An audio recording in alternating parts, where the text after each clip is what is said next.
Formulas and relationships. So a lot of this feels confusing because there's a lot of letters, but same thing, it's all about logic. We're going to use what we've learnt so far and we're going to apply what we understand. What you need to know is what is the difference between the meaning when we say formula and making something the subject. Okay? Afterwards, applying the formula is easy. So the apply bit is going to be easy. So here we go. Let's fill in a couple things. Formula or a rule is an equation containing two or more variables. Okay, one of which is the subject of the equation. Now, what does the subject mean? Subject is this one. Here's an example. Formula for the area of a rectangle. If I ask you, what's the area of a rectangle? You would say length times width. So L can represent length. W can represent width. So length times width in the two dimensions. So length, how long it is, by how wide it is. That will give you the space that you're looking for.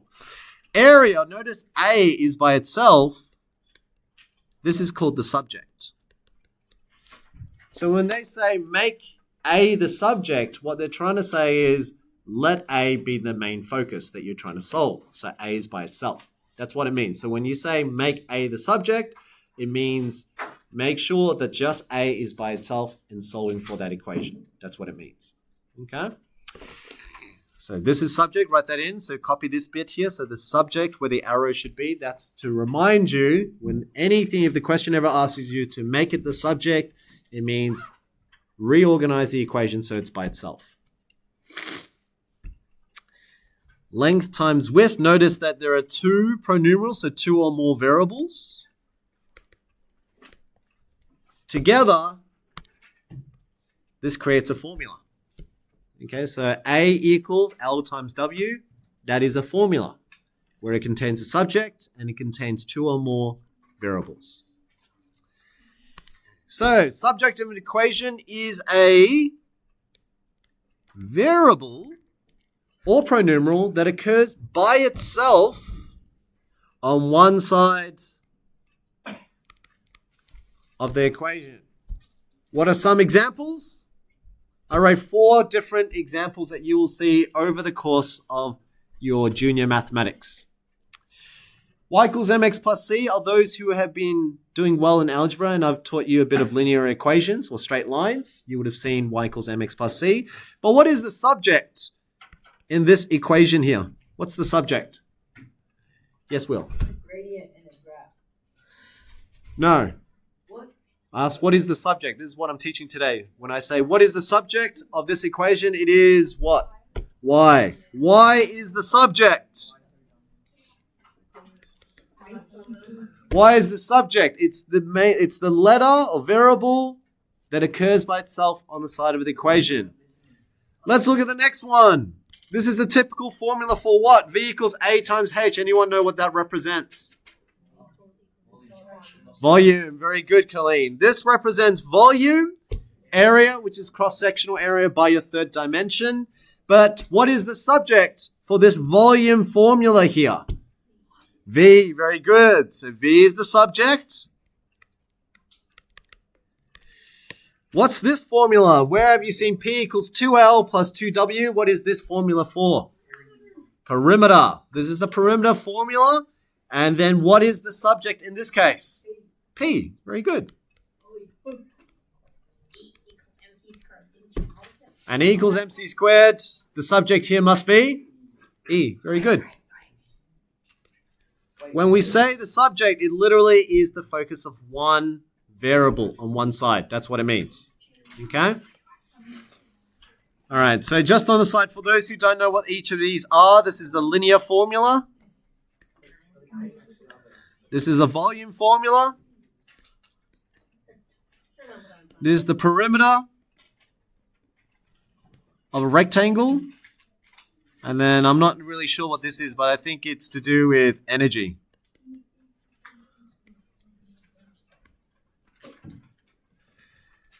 All right, so today's lesson, you're going to be working on 2 key skills. One is you're going to use what you've learnt in 7b, 7c, 7d, 7e to rearrange the equation to make something a subject. And number 2 is you're going to learn to apply a formula. So what if you know the letters? How do you apply? So here we go. We'll start with apply because apply is easier. Example 1. Let's use this formula E equals mc squared. It says find the value of E. So find what E equals to if m equals 2 and c equals 3. So according to this formula, E will equal to, now what's m again? 2. I said here m equals 2, so it's 2. Now when you write m next to a c, what are you doing between them? Times. So it's 2 times, now c, what is c? 3. So it becomes 3 squared. So let's work this out. BODMAS. Which one comes first? Power. Remember BODMAS brackets, indices before multiplication division, before addition subtraction. What's 3 squared equal to? 9. So this now becomes 9.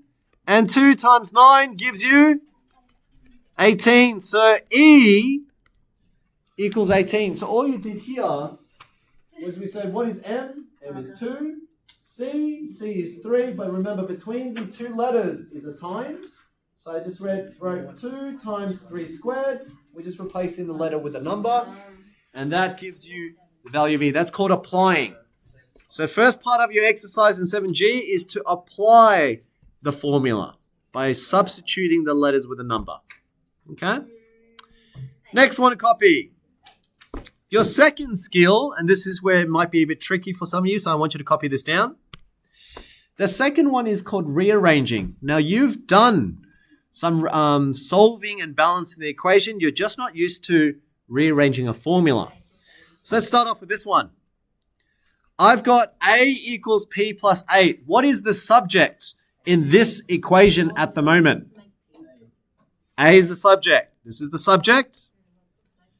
But the question wants you now to rewrite the equation. So rewrite it so that P is the subject. See, this is P. I want just P by itself. But now, notice P is not by itself. It's got that extra plus 8. How do I get rid of plus 8? Very good. So remember, balance the equation. I can get rid of that plus 8 by saying minus 8 on one side, but whatever you do to one side, you must do to the other. So 8 take away 8, which we know cancels out to be 0. What's left over? A minus 8 on the left. And then I have P on the right. Can you see how I've changed the equation? This one, A was the subject, because it was just A by itself. Now, I've got P by itself, because there's nothing else on the right-hand side. That is now the subject. So if I wanted to find the formula for P, which is what it means by saying, making P the subject, P will equal to what A minus 8 is. Okay, so whatever the area is, or A represents, minus 8, that will tell you P. Okay, so your ability now is still using chapter 7, but you're rearranging the equation by using balance in the equation. Okay, let's try another one. So this one is a bit harder now. Let's try this one. So this one, to finish off your answer here, P equals A minus 8. Let's try a harder one, just a slightly harder one. So you got now this one, this equation here. D is the subject. See, D is by itself. The question wants you to rewrite the equation so that T is the subject. So I just want the letter T. I don't want D by itself anymore. I just want T. So to do that, you have to remove the 2, because I don't want the 2, and I don't want this minus 10. Okay, good. So this is where we're going to use what you've learnt in 7B, 7C, 7D, 7E. SamDub. Let's rearrange everything by removing the things you see first.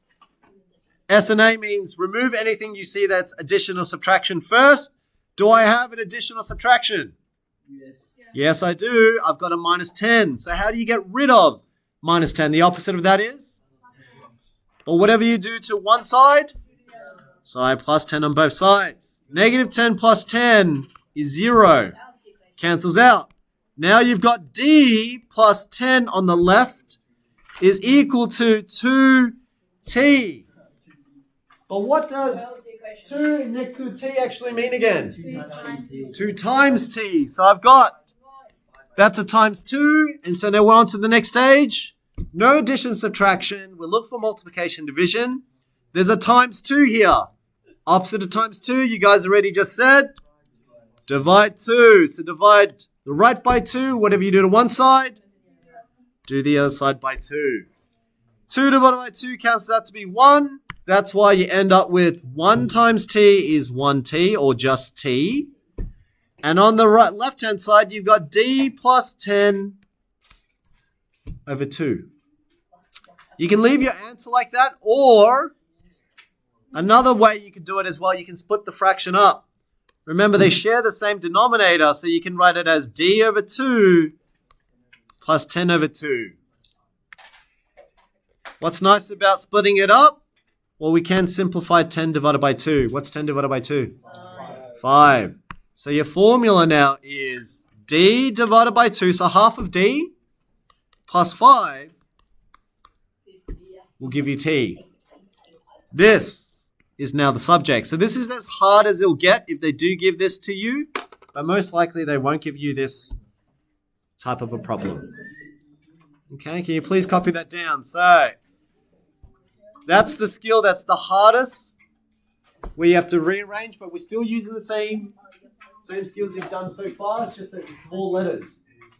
More letters. You got to be comfortable with moving letters around. So notice what I did there. We want to make t the subject. Remove 10 and 2. Plus 10 both sides. Divide both sides by 2. And I just split the fraction up. So far, so good? All right, turn over the next page. Thank you. Now we'll do a problem solving, and that'll be the last example for today. So 2 skills, apply and rearrange. Rearrange arguably is the harder one because a lot of students don't like letters. And then here's a problem solving example. You guys flipped over? Copy this down. Here we go. A rectangle with length L centimeters. So this is my L length by my width W. If I asked you, it says determine the formula for the perimeter. How do you find the perimeter of a rectangle again? Can I please have... Let's go with someone else. Tom, how do you find the perimeter of this rectangle again? What do you have to do?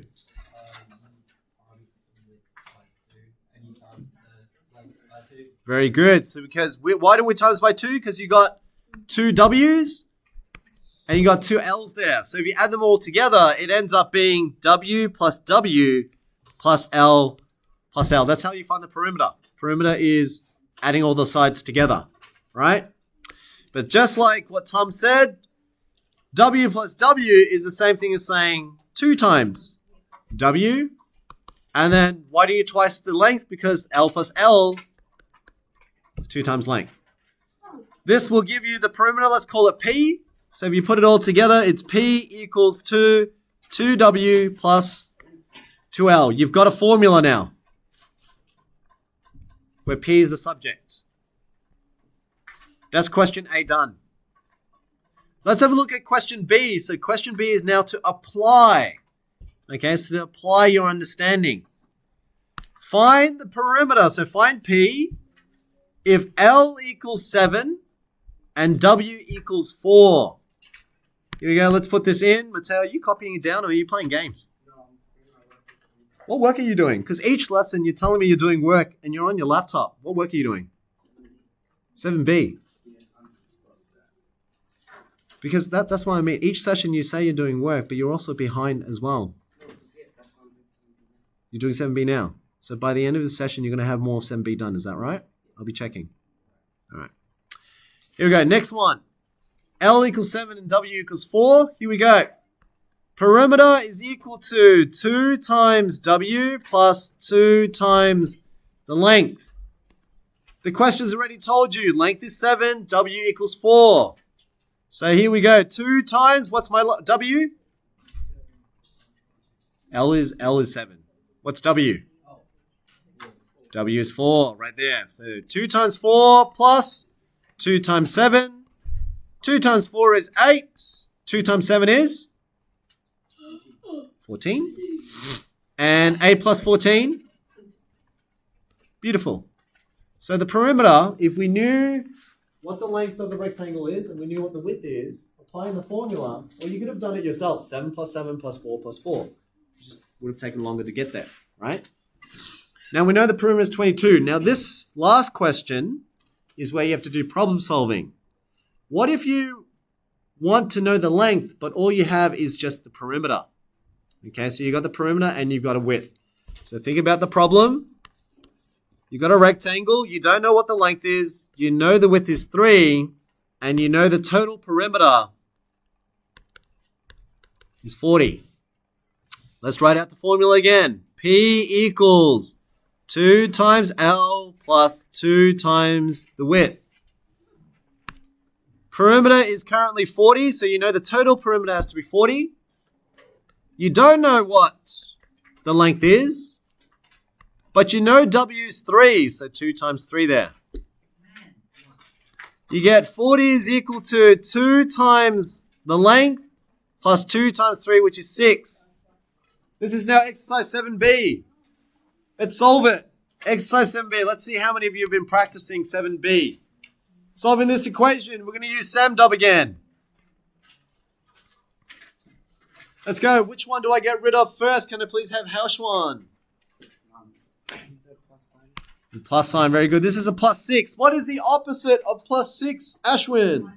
Minus 6, very good. You minus 6 one side, but what do you do to one side? You do to the other. So I'm minus 6 on both sides. This is exercise 7b, so you can see, get rid of any subtraction addition first. Plus 6 minus 6 cancels out. What's 40 take away 6 equal to? 34. So now you got 34 on the left-hand side of the equation. And you got 2 times L. Now, I don't want 2 times L. I just want to know what the length of this rectangle must be. So, how do you get rid of this times by 2? Let's go with Lucas. Divide by 2. On both sides. Beautiful. 2 divided by 2 is 1. So that's why you end up with 1L. And 34 divided by 2, what is that, Wendy?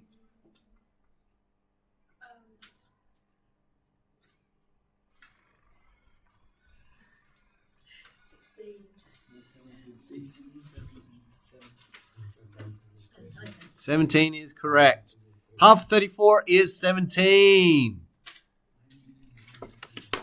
So that means the length has to be 17. Okay, and you can test that. 17 plus 17 plus 3 plus 3 should give you a total of 40. That last problem there, that's essentially a problem-solving skill. But what do I want you to take out of today's lesson? 2 things. Can you apply? So rearrange, yeah. Apply numbers and then rearrange. Rearrange arguably is the harder one. Okay, because you need to know 7b really well. But the apply should be easy. All right, so I'm going to stop the video there.